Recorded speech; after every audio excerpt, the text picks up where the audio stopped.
Hello అండి, welcome back to our channel. అందరూ ఎలా ఉన్నారు? బాగున్నారా? నేనైతే చాలా బాగున్నాను. మీరు ఇంకా బాగుండాలని నేను మనస్ఫూర్తిగా కోరుకుంటున్నాను.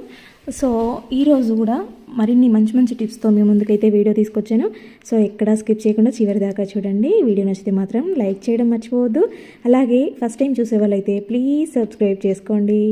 ఇంకా వీడియోలోకి వెళ్ళిపోతే మనమైతే ఆలుగడ్డలు ఉడికించుకునే టైంలో మనకి వెంటనే దాని లేయర్ తీయడం అయితే చాలా కష్టం. ఎందుకంటే అది కాలుతూ ఉంటుంది కాబట్టి తీయాలంటే చేతుల నుండి కాలిపోతూ ఉంటాయి. ఇంకా పని లేట్ అవుతుందని మనం అలాగే కాలుతున్నా కూడా అటు వేస్తా ఇటు వేస్తా మొత్తానికి అయితే తీస్తూ ఉంటాము. సో అలాంటి దాని నుంచి రిలీఫ్ అవ్వడం కోసము అంటే మనకి బెస్ట్ టిప్ అని చెప్పొచ్చు. చూడండి, ఇలా ఒక ఫోర్క్కి ఆలుగడ్డకి కుచ్చేసి మనము ఇలాంటివి ఏదైనా ఉంటే ఇలాంటిది యూజ్ చేయండి. లేదంటే ఏదైనా స్పూన్తోనైనా సరే 2 స్పూన్లు పట్టుకొని, లేదంటే ఇంకో ఫోర్క్ తీసుకొని అయినా సరే మనము చేసేసుకోవచ్చు. ఇలాంటివి దాదాపు అందరి దగ్గర ఉంటున్నాయి కదా హ్యాండిల్స్. సో అలాంటి దాంతో మనము ఎంత చక్కగా ఎంత ఈజీగా చూడండి, ఆలుగడ్డకి లోపల హోల్స్గా నల్లగా అలా ఉన్నా కూడా నీట్గా వచ్చేసింది. చూడండి, తీయడానికి ఇంత చక్కగా పొగలు వెళ్తున్నాయి. చూడండి, ఆలుగడ్డ ఇంకా అంటే చాలా కాలుతుంది. అది జస్ట్ ఇప్పుడే బాయిల్ చేసి తీసిన ఆలుగడ్డ అనమాట. ఇంకా నెక్స్ట్ వచ్చేసి దీనిని మనము ఏదైనా స్మాష్ చేసుకునే దానికోసం అయితే దీన్ని మనము ఇలాంటిది ఒకటి అప్పడాలవి తీసేవి మన దగ్గర అవైలబుల్ ఉంటూనే ఉంటాయి కదా. సో దీంట్లో వేసుకొని పొట్టు తీయకున్నా పర్వాలేదు. దీంట్లో వేసేసి మనం ఇలా ప్రెస్ చేసిన టైంలో పొట్టంతా పైన లేయర్ అంతా పైన ఉండిపోతుంది అనమాట. మొత్తం క్రషింగ్ అంతా కిందికి వెళ్ళిపోతుంది. అలా యూజ్ చేయండి. లేదు మనము పీసెస్గా కట్ చేసుకోవాలనుకుంటే కనుక ఇలాంటిది ఒకటి యూజ్ చేయండి. ఇలాంటివి చపాతీలు చేసుకోవడానికి అందరు తెచ్చిపెట్టుకుంటూనే ఉంటారు కదా. సో దీని మీద పెట్టేసి మనము ఇలా ప్రెస్ చేసామంటే మొత్తం పీసులుగా కిందికి వచ్చేస్తాయి అన్నమాట. చూడండి, ఇక్కడ సాఫ్ట్గా వచ్చేస్తాయి. మనము ఆల్రెడీ బాయిల్ చేసిన ఆలుగడ్డ కాబట్టి మనం మామూలుగా కట్ చేసినా కూడా కొంచెం షేప్ అవుట్ అవుతూనే ఉంటాయి. సో ఇంకా ఇలా చేస్తే ఏమవుతుందంటే మనకి చాలా సులువైపోద్ది అన్నమాట పని అనేది. మనకి లేయర్ తీయడమైనా ఇలా పీసులు కట్ చేసుకోవడమైనా తొందరగా అయిపోతుంది అనమాట. ఒకసారి ఇలా టిప్ ట్రై చేయండి. ఇక్కడ మనమైతే పిల్లోస్ రెగ్యులర్గా అందరం వాడుతూ ఉంటాం. ఇంట్లో ఎంతమంది ఉన్నా కూడా అంతమంది వాడతారు, పిల్లలు పెద్దలు అనే తేడా లేకుండా. సో కొన్నిసార్లు చూడండి, పిల్లోస్ అయితే ఇలా తగ్గులుగా అయిపోతూ ఉంటుంది. ఎందుకంటే లోపల ఉన్న ఫోమ్ అంతా ఒక దగ్గర కుప్పలాగా వచ్చేస్తూ ఉంటుంది అనమాట. అట్లా వచ్చిన టైంలో చూడండి, ఇక్కడ ఈ పిల్లో ఎంత నీట్గా ఉందో, ఇది స్టిఫ్గా ఉందన్నమాట. లోపల అంతా కూడా ఈక్వల్గా ఉంది. ఇది మాత్రం ఇలా అయింది. సో ఇలా అవ్వకుండా మళ్ళీ అది కరెక్ట్ షేప్లోకి రావాలంటే మాత్రము ఇప్పుడు నేను చెప్పే టిప్ ఒక బాగా ఉపయోగపడుతుంది. ఒకసారి చూడండి, మన ఇళ్ళలో అయితే ఇలా పాతగా అయిపోయిన బెడ్షీట్లు అవి పిల్లోస్ అవి ఇవి ఉంటూనే ఉంటాయి కదా. సో ఈ పిల్లోస్ని అయితే మనం బయట పిల్లోస్ కవర్ అయితే వేయం కదా. సో అలాంటి పిల్లో కవర్ని ఒకటి పాతది తీసుకోండి. మనం వేసుకునే పిల్లో కన్నా కూడా పిల్లో కవర్ అనేది కొంచెం చిన్న సైజులో ఉండడం వల్ల పిల్లో అనేది లోపల ఫోమ్ ఎక్కువ కదలకుండా స్టిఫ్గా ఉంటుంది అన్నమాట. ఎక్కువ కదిలే ఛాన్సెస్ ఉన్నప్పుడే ఆ ఫోమ్ అనేది కుప్పలాగా అయినట్టు అటు ఇటు అవుతూ ఉంటుంది, ఒక దగ్గరికి అవ్వడం జరుగుతూ ఉంటుంది. అదే మనం కొంచెం చిన్న సైజు పిల్లో కవర్ వేసామంటే అది స్టిఫ్గా ఉంటుంది అనమాట. ఆ కవర్ తోడిన తర్వాత మొత్తం ఒక్కసారి ఇలా కొడుతున్నట్టుగా అంత స్ప్రెడ్ చేస్తున్నట్టుగా ఇలా మొత్తం కూడా ఆ పక్క ఈ పక్క అనండి ఈక్వల్గా వచ్చేస్తుంది. అది ఫోమ్ కాబట్టి దాదాపు మంచిగా వచ్చేస్తుంది. తర్వాత మీరు వేయాలనుకున్న పిల్లో కవర్ని వేయండి. ఎప్పుడు కూడా పిల్లో కవర్ అనేది కొంచెం చిన్న సైజు ఉండేది తెచ్చుకోవాలి. ఇంకోటి ఇక్కడ చూపిస్తున్నట్టుగా ఓపెన్ సైడ్ ఉండేది లోపలికి వేసుకోవాలి. లోపల ఆల్రెడీ పాత పిల్లో కవర్ వేసాం కదా, అది ఓపెన్ ఉండే వైపు బయట పిల్లో కవర్కి లోపలికి తొడగాలన్నమాట. అప్పుడు మనకి పిల్లో బయటికి రాదు. అసలు మనము పిల్లలు ఉన్నప్పుడు ఎక్కి తొక్కుతూ ఉంటారు కూడా, ఒక్కోసారి కిందేస్తూ ఉంటారు, దాంట్లోతో ఆడుతూ ఉంటారు. అలాంటి టైంలో బయటికి రాకుండా నీట్గా ఉంటుంది అనమాట. మనం వేసిన పిల్లో కవర్ వేసినట్టుగా ఉంటుంది అనమాట. సో ఓపెన్ ఉండే వైపు లోపలికి పెట్టేసి క్లోజ్ ఉండే వైపు బయటికి ఇలా పెట్టుకోవాలి. ఇంకా మనకి ప్యూర్ కాటన్ పిల్లో కవర్స్ వాడుతున్నప్పుడు ఎక్కువగా ముడతలు వచ్చేసి ఇక్కడ ఓపెన్ దగ్గర అది కవర్ అనేది బయటికి వచ్చేస్తూ ఉంటుంది. సో అలా ఎక్కువ రోజులు వాడిన బెడ్షీట్లకు వచ్చేస్తూ ఉంటుంది కాబట్టి సో దానికైతే ఒక సేఫ్టీ పిన్ చిన్నది ఒక పిన్ తీసేసుకొని పెట్టుకున్నామంటే ఇది ఎలాగో కింది వైపుకి తలకి కింద ఇట్లా బ్యాక్ సైడ్ వేసేసుకుంటాం కదా బెడ్షీట్ మీద. సో పిన్నిస్తో ప్రాబ్లం ఏమి ఉండదు. సో ఇదైతే చాలా బాగా వర్కౌట్ అవుతుంది. ఈసారి మీరు పిల్లోకి కవర్ వేసేటప్పుడు వేయండి. లోపల కవర్ ఉండడం వల్ల పిల్లోస్ కూడా ఎక్కువ మాయవన్నమాట, ఆయిల్ మరకలు అంటకుండా నీట్గా ఉంటాయి. ఇంకా మనకైతే ఇట్లా బెడ్షీట్స్ బ్లాంకెట్స్ ఎక్కువగా ఉంటాయి కదా. ఇట్లా ఈ బ్లాంకెట్స్ చలి ఎక్కువగా తట్టుకుంటుందో అనేసి మనమైతే అలాంటివి లావువి తెచ్చుకుంటూ ఉంటాము. అవి సరిపోవన్నట్టు మళ్ళీ ఇట్లాంటివి కూడా తెచ్చుకుంటాము. ఇవి ఏంటంటే స్పేస్ ఎక్కువ తీసుకుంటూ ఉంటాయి. బెడ్ మీద వేసినప్పుడు కూడా చూడడానికి గలీజ్గా అంటే ఎక్కువగా మొత్తం బెడ్ నిండా బెడ్షీట్లే ఉన్నట్టు కనిపిస్తూ ఉంటుంది కదా. సో ఇవైతే మనము అవసరం ఉన్నప్పుడే తీసుకుంటాం, అవసరం లేని టైంలో అట్లనే ఉంటాయి, ఎక్కువ డస్ట్ పడుతూ ఉంటాయి. అన్నిటితో పాటు ఇవి కూడా వాడినా వాడకపోయినా మళ్ళీ వాష్ చేయాల్సి వస్తూ ఉంటుంది. ఇవి వాష్ చేస్తే అంత ఈజీగా ఆరవు, మళ్ళీ వాష్ చేయడం కూడా కొంచెం కష్టమే. నార్మల్ బెడ్షీట్స్ కన్నా ఇవి వాష్ చేయడం కొంచెం కష్టమే. సో అలాంటి ప్రాబ్లం రాకుండా పాతది ఏదైనా ఒక పిల్లో కవర్ తీసుకొని, మీకు ఇక్కడ ఎక్స్ట్రాగా పెట్టుకున్న బ్లాంకెట్స్ ఉంటాయి కదా, ఆ బ్లాంకెట్స్ని ఇలా పిల్లో కవర్లో వేయండి. మీకు ఇది పిల్లోగా యూజ్ అవుతుంది. ఇంకొకటి ఏంటంటే బెడ్ మీద అంతా గలీజ్గా లేకుండా, ఎక్కువ బెడ్షీట్స్ లేకుండా నీట్గా ఉంటుంది అనమాట. చూడడానికి కూడా ఏదో ఒక పిల్లో లాగా ఉంటుంది. మనకి ఎవరైనా వచ్చినా ఎక్కువ పిల్లోస్ కావాలన్నా కూడా ఇలా మనము పిల్లోగా కూడా యూజ్ చేసేసుకోవచ్చు. ఈ బెడ్ మీద చూడడానికి అంత గందరగోళం లేకుండా, బెడ్ నిండా బెడ్షీట్సే ఉన్నట్టు లేకుండా నీట్గా ఉంటుంది, దుమ్ము పట్టకుండా ఉంటుంది. నీట్గా మనం ఎప్పుడు కావాలంటే అప్పుడు యూజ్ చేసేసుకోవచ్చు, ఎప్పుడు వాష్ చేయాల్సిన అవసరము ఉండవు. ఎట్లా వేస్ట్ అయ్యే పిల్లో కవరే కాబట్టి ఇలా యూజ్ చేసేసుకుంటే మనకి నీట్గా ఇంకొక పిల్లో రెడీ అయిపోతుంది అనమాట. కావాలన్నప్పుడు తీసుకోవచ్చు, లేదంటే అట్లా పెట్టేసుకోవచ్చు. చూడండి ఇప్పుడు ఎంత స్టిఫ్గా ఉందో, కొన్న పిల్లో కన్నా ఇదే ఎక్కువ నీట్గా ఉన్నట్టు కనిపిస్తుంది కదా. సో ఇదన్నమాట. ఇక్కడ మనకి ఆ పిల్లోస్తో పాటు ఇది కూడా అక్కడ పెట్టేసుకున్నాము అంటే నీట్గా ఒక పిల్లోనే అనుకుంటారు ఎవరు చూసినా కూడా. బెడ్ మీద చాలా స్పేస్ ఉంటుంది, చూడ్డానికి అందంగా ఉంటుంది అనమాట. ఇంకా ఇవన్నీ ఒకటి యాడ్ అయినాయి అంటే బెడ్షీట్స్ అన్నీ అవి రోజు మడత పెడతా ఉండాలి, దుమ్ము పడుతూ ఉంటుంది, వాష్ చేస్తూ ఉండాలి, అలాంటి ప్రాబ్లం లేకుండా నీట్గా ఉండిపోతాయి అనమాట. ఇలాగా చేసేసుకోండి. ఎక్కువ బెడ్షీట్స్ ఉన్న టైంలో మనకు సెల్ఫ్లో పెట్టినా కూడా ఇవి స్పేస్ ఎక్కువ తీసుకుంటాయి. ఇలా పెట్టుకుంటే చాలా స్పేస్ సేవింగ్ కూడా అవుతుంది అనమాట. ఇంకా నెక్స్ట్ వచ్చేసి మనకి ఇలా దివాన్ మీద కానీ, సోఫాలో కానీ, హాల్లో ఉండే బెడ్షీట్స్ అన్నీ కూడా ఎక్కువగా ముడతలు అయిపోతుంటే, పిల్లలు ఎగురుతా అంటే, చెదిరిపోతా అంటే ఊకే సర్దుకోవాల్సి వస్తుంది. అట్లా లేకుండా ఇట్లా ముందు మీరు బెడ్షీట్స్ వేసుకునే ముందు పాతది ఏదన్నా చినిగిపోయింది, మరకలు పడింది అనేటివి మనము ఎక్కువ యూజ్ చేయడానికి ఇష్టపడం కదా. సో ఇలాంటి బెడ్షీట్స్ ఏవైనా పాతవి ఉంటే ముందు అవి పరుచుకోండి, నీట్గా ఇలా సెట్ చేసుకోండి పాత బెడ్షీట్ని. దాని మీద దివాన్ మీద కానీ, బెడ్ మీద కానీ, లేదంటే సోఫాల మీద అయినా సరే ఇట్లా వెడల్పుగా ఉండేటివి ఏమన్నా ఉంటాయి కదా, సో వాటి మీద పాతది వేసేసి అది నీట్గా ఫోల్డ్ చేసుకున్న తర్వాత దానిపైన మీరు పైన వేయాలనుకున్న బెడ్షీట్ని ఇలా వేసేసారంటే, వేసి మంచిగా నీట్గా దాని కిందకి ఇలా పెట్టేసుకోండి. దాని కిందకి పెట్టే స్పేస్ లేకపోతే మాత్రము కార్నర్స్ ఒక 3 వేసి పరుపు కిందకి చొప్పించేయండి, సరిపోతుంది.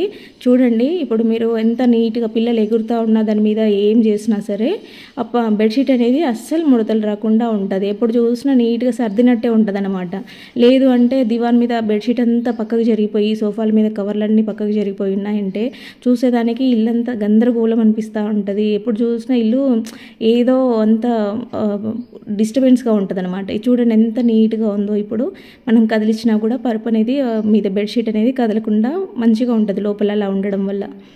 నెక్స్ట్ వచ్చేసి మనము కొబ్బరి గిన్నెలను అయితే అంటే కొబ్బరి యూజ్ చేసుకోవాలనుకుంటే దాన్ని తీయడం ఒక పనే, దాన్ని కొట్టడము ఇట్లా రాయితో లేదంటే పగలు కొట్టడము, చిన్న చిన్న ముక్కలు అవ్వడము, అదంతా డస్ట్, ఇంకా మొత్తం 1-2 పనులు అవుతూ ఉంటాయి దాదాపు. సో అలా అవ్వకుండా చాలా ఈజీ ప్రాసెస్లో మనం అప్పటికప్పుడు కొబ్బరి యూజ్ చేసుకోవాలంటే, అంటే మన ఇంట్లో కొట్టిన కొబ్బరిని వెంటనే యూజ్ చేయాలన్నా, లేదంటే గుడి నుంచి తెచ్చుకున్నాక మనం కొబ్బరి పచ్చడి లాంటివి చేసుకోవాలంటే పచ్చిదే చేస్తూ ఉంటాం కదా.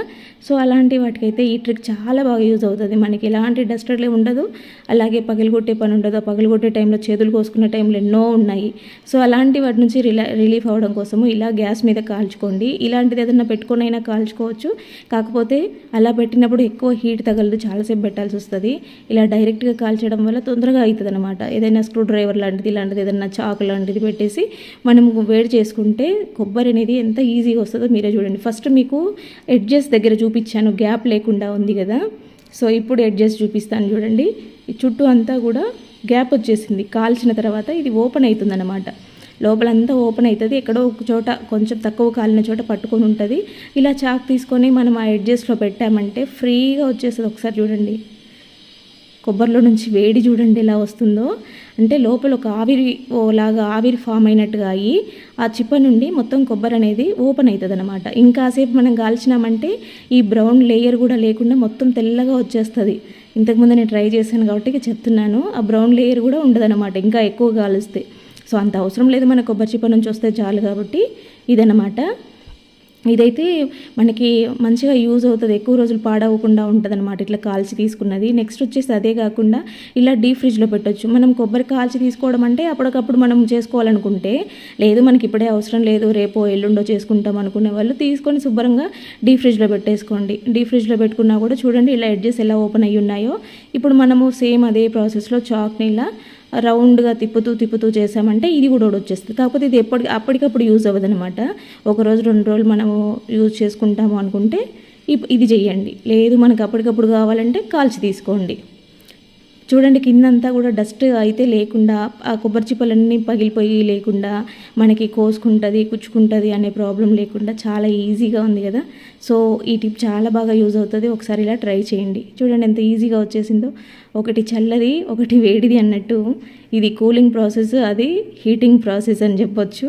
ఏ ప్రాసెస్ అయినా కూడా ఒకటి అప్పటికప్పుడు యూజ్ చేసుకునేది, ఒకటి కొంచెం టైం తీసుకొని యూజ్ చేసుకునేది అనమాట. ఇంకా నెక్స్ట్ వచ్చేసి ఇక్కడ కేబుల్, ఇది ఇలాంటివి పాతవి ఏవైనా కేబుల్స్ ఉంటాయి కదా మన ఇంట్లో, వాటిని ఏం చేస్తాం మామూలుగా పక్కకు పడేస్తూ ఉంటాము. ఇంకా అవైతే అవసరం రావు. పాడైపోయిన కేబుల్స్తో ఏం చేస్తాము, ఇంకా ఛార్జర్లతో అవసరం రాదు కాబట్టి పక్కన పడేస్తాము. చూడండి ఇక్కడైతే నేను ఇది గోధుమ పిండి ప్యాకెట్లో చూపిస్తున్నాను. యాక్చువల్గా నేను ఈ టిప్ చెప్పడం ఏంటంటే ఆయిల్ ప్యాకెట్స్, మనం ఆయిల్ ప్యాకెట్స్ క్యాన్లలో పోసుకుంటాం కదా, బాటిల్లో కానీ క్యాన్లో పోసుకుంటాం కదా, తర్వాత దాంట్లో అంతా ఆయిల్ ఉంటుంది కదా, దాన్ని అయితే వేస్ట్ చేయలేము కాబట్టి దాంట్లో కొంచెం గోధుమ పిండి వేసుకున్నారంటే, గోధుమ పిండి వేసుకొని కొంచెం వాటర్ వేసుకోండి. ఆల్రెడీ ఆయిల్ ఉంటుంది కాబట్టి సాఫ్ట్గా వస్తుంది. తర్వాత ఇలాంటి ఛార్జర్ది ఇది ఉంటుంది కదా అడాప్టర్ తీసుకొని మంచిగా 2 వైపులా కూడా దాన్ని బాగా కొట్టి ఒకసారి చేత్తో అలా పిసికినట్టంటే మీకు మంచి ముద్ద రెడీ అయిపోతుంది. ఇదైతే చాలా బాగా వర్కౌట్ అవుతుంది. మనకి అప్పటికప్పుడు కావాలన్నా, లేదంటే మనం ఇంకొక పని చేస్తూ ఈ పిండి పిసకాలంటే చేతులకంతా పిండి అవుతూ ఉంటుంది కదా. సో అప్పుడు మనకి కొంచెం కష్టం అనిపిస్తుంది అనమాట. ఒకటే పని చేయగలుగుతాం, 2 పనులు చేయలేము. కాబట్టి ఇలా పాడైపోయిన ఛార్జర్ ఏదన్నా అడాప్టర్ తీసుకొని కవర్లో మనం కొట్టుకున్నామంటే మంచిగా ఇలా ముద్దలాగా వచ్చేస్తుంది అనమాట. పని చాలా సులువవుతుంది. నెక్స్ట్ వచ్చేసి ఇలా గోధుమ పిండి ప్యాకెట్ కానీ ఏదైనా పిండి ప్యాకెట్లు ఏవైనా సరే ఉంటాయి కదా, కొంచెం కట్ చేసుకొని యూజ్ చేసుకుంటాము. తర్వాత డబ్బాలో పోసుకుంటాము. మిగిలినంత ప్యాకెట్లో ఉంటుంది. ఇలా రబ్బర్ బ్యాండ్ వేయడమో క్లిప్స్ పెట్టడమో చేస్తాము. ఎలాంటి రబ్బర్ బ్యాండ్ లేకుండా, ఎలాంటి క్లిప్ యూజ్ చేయకుండా మనమైతే ఈరోజు దీన్ని మంచిగా స్టోర్ చేసేసుకోవచ్చు. చూడండి ఇక్కడ చూపిస్తున్నట్టుగా క్రాస్గా ఇలా ఈ వైపున మిడిల్లోకి, ఇంకో వైపున మళ్ళీ మిడిల్లోకి ఇలా 2 వైపులా ఒకవైపు ఫోల్డ్ చేసిన తర్వాత మళ్ళీ దీనికి ఆపోజిట్గా అంటే బ్యాక్ సైడ్కి ఫోల్డ్ చేయాలి. చిన్నగా ఫోల్డ్ చేయాలి. ముందు ఫ్రంట్కి, తర్వాత బ్యాక్కి ఫోల్డ్ చేసాం కదా. ఇప్పుడు ఇక్కడ నేను చూపిస్తున్నట్టుగా వీడియోలో చూడండి, క్లియర్గా అర్థం అవుద్ది. ఈ 2 లేయర్స్ని అవతలికి పెట్టేయండి. ఇప్పుడు మీకు క్లిప్ కానీ రబ్బర్ కానీ ఏది అవసరం లేకుండా చూడండి ప్యాకెట్లో నుంచి అసలు ఎటువంటి పౌడర్ బయటికి రాదు, చీమలు దూరవు, అంత ఈజీగా పురుగు పట్టదు. ఎందుకంటే ఇది జిగ్జాగ్ లాగా మనము ఫోల్డ్ చేస్తామన్నమాట. ఇటువైపుకి అటువైపుకి 2 వైపులకి ఫోల్డ్ చేసాం. సో అంత ఈజీ కాదు పౌడర్ బయటికి రావడము. చాలా బాగా వర్కౌట్ అవుతుంది. ఒకసారి ఇలా ట్రై చేయండి. ఇంకా నెక్స్ట్ వచ్చేసి చపాతీలు కానీ పూరీలు కానీ మనము ఇలా ఒత్తుకున్నప్పుడు కర్రకి అయితే పిండి అంటుకుంటూ ఉంటుంది, చాలా చిరాకు వేస్తూ ఉంటుంది. ఇంకా చపాతీలు చేయాలంటే కొంచెం కోపం కూడా వస్తూ ఉంటుంది. సో అలాంటప్పుడు మీకు ఎక్కువగా ఈ ప్రాబ్లం వస్తే కనుక ట్రై చేయండి నేను ఇప్పుడు చెప్పేది. లేదు మాకు రావడం లేదనుకుంటే లైట్ తీసుకోండి. ఎందుకంటే ఈ చపాతీ కర్రని కొద్దిసేపు డీప్ ఫ్రిడ్జ్లో పెట్టి తర్వాత మీరు చపాతీలు చేసుకున్నారు అంటే చాలా బాగా వర్కౌట్ అవుతుంది, అంటుకోకుండా ఉంటుంది అనమాట. నెక్స్ట్ వచ్చేసి మనకి రెగ్యులర్గా ఫేస్ చేసే ప్రాబ్లం గంజి. అన్నం వండుతున్నప్పుడు గంజి అనేది చాలా కింద పడుతూ ఉంటుంది. పొంగు అనేది ఖచ్చితంగా వస్తుంది, కొంచెమన్నా కింద పడుతుంది. సో అలాంటి ప్రాబ్లం నుంచి అదంతా కింద బండ మీద పడిందంటే, అది 2 రోజులు అట్లే ఉందంటే మొత్తం తెల్లగా పేరుకొని పోయి అట్టలాగా కట్టేస్తుంది. మనం ఇంకా ఊకే కడుక్కుంటూ ఉండాలి, స్టవ్ కడుగుతూ ఉండాలి, కింద బండ కడుగుతూ ఉండాలి. ఇదో పెద్ద ప్రాబ్లం అసలు. సో ఇట్లా కాకుండా ఏం చేయాలంటే బండ అంతా కడిగే పని లేకుండా జస్ట్ మనం స్టవ్ తుడుచుకున్నా నీట్గా ఉంటుంది. కింద మాత్రం ఇంకా అది పడిందంటే కడుక్కోకుండా ఉండలేము. కాబట్టి ఇలా నీట్గా స్టవ్ కడిగి పెట్టుకున్నాక బండ అంతా గలీజ్గా ఉంటుంది కదా. సో అట్లాంటి ప్రాబ్లం నుంచి అయితే ఇప్పుడు ఈ టిప్ అయితే చాలా బాగా యూజ్ అవుతుంది. ఒకసారి ట్రై చేయండి. మన దగ్గర ఏదైనా పాడైపోయిన మూతలు కానీ వేస్ట్గా పక్కకుండే మూతలు, యూజ్ చేయని మూతలు ఉంటాయి కదా. సో వాటిని తీసుకొని మనకి 2 బర్నర్ల కింద 2 ప్లేట్లు పెట్టేసుకున్నామంటే ఏదైనా పొంగినా కూడా పప్పు ఇలా రైస్ టీ పొంగుతూనే ఉంటాయి కదా దాదాపు. కవర్ ఈ గ్యాప్ అనేది కవర్ అయ్యేలాగా కింద ప్లేట్ పెట్టేసుకున్నామంటే మొత్తం దాంట్లోకి వచ్చేస్తుంది అనమాట. దాంట్లో పడుతుంది. ఆ ప్లేట్ తీసుకొని మనం గిన్నెలు తోముకున్నట్టు కడిగి పక్కకు పెట్టేసుకుంటే సరిపోతుంది. మళ్ళీ స్టవ్ కింద పెట్టేసుకోవాలి. మనకి బండ అనేది నీట్గా ఉంటుంది. సో ఎప్పుడు కూడా స్మెల్ కూడా రాకుండా, ఈగలు లాంటివి రాకుండా యూజ్ అవుతుంది అనమాట. ఇక్కడ చూడండి, ఇదైతే నేను ఫ్రిడ్జ్లో నుంచి తీసిన కొబ్బరి గిన్నె. అంటే మీకు ఇందాకలో ఓపెన్ చేసి చూపెట్టాను కదా, ఇది డీప్ ఫ్రిడ్జ్లో నుంచి తీసింది. అయినా కూడా ఫంగస్ ఫామ్ అయింది చూడండి. ఇది ఇప్పుడు చూపిస్తాను చూడండి. ఇది కాల్చి తీసుకున్నది. ఇది డీప్ ఫ్రిడ్జ్లో నుంచి తీసింది. డీప్ ఫ్రిడ్జ్లో ఉన్నా సరే ఫంగస్ వచ్చేసింది. ఇంత చూడండి లోపల ఎలా కనిపిస్తుందో.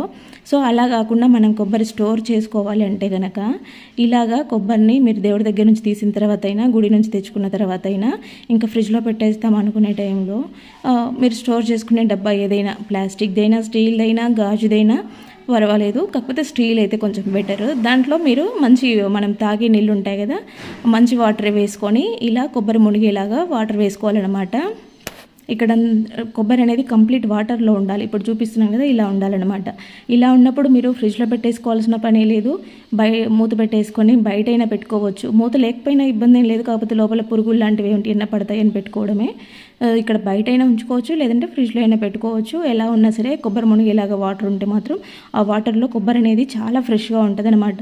సో ఒకసారి ఇలా ట్రై చేయండి. కొబ్బరి అయితే ఎక్కువ రోజులు నిల్వ ఉంటుంది. మనము ఇంకా ఒక వారం 10 రోజులు కొబ్బరిని వాడుకోము అనుకుంటే కనుక మధ్యలో ఎప్పుడన్నా ఒకసారి వాటర్ చెక్ చేసుకోండి, బాగున్నాయా లేదా అనేది. బాగలేకపోతే కనుక మళ్ళీ ఒకసారి వాటర్ చేంజ్ చేసుకోండి. 2-3 రోజులకైతే వాటర్తో ప్రాబ్లం ఏం లేదు. ఫ్రెండ్స్ చూసారు కదా, వీడియో నచ్చితే మాత్రం ప్లీజ్ లైక్ చేయండి. మీరు ఇచ్చే ఒక లైక్ వల్ల ఇంకొంతమందికి వీడియో షేర్ అవుతుంది. అలాగే ఫస్ట్ టైం చూసే వాళ్ళైతే ప్లీజ్ సబ్స్క్రైబ్ చేసుకోండి. మరి మీకు ఏ టిప్ బాగా నచ్చిందో కామెంట్ పెట్టడం మాత్రం మర్చిపోవద్దు. థ్యాంక్ యూ అండి.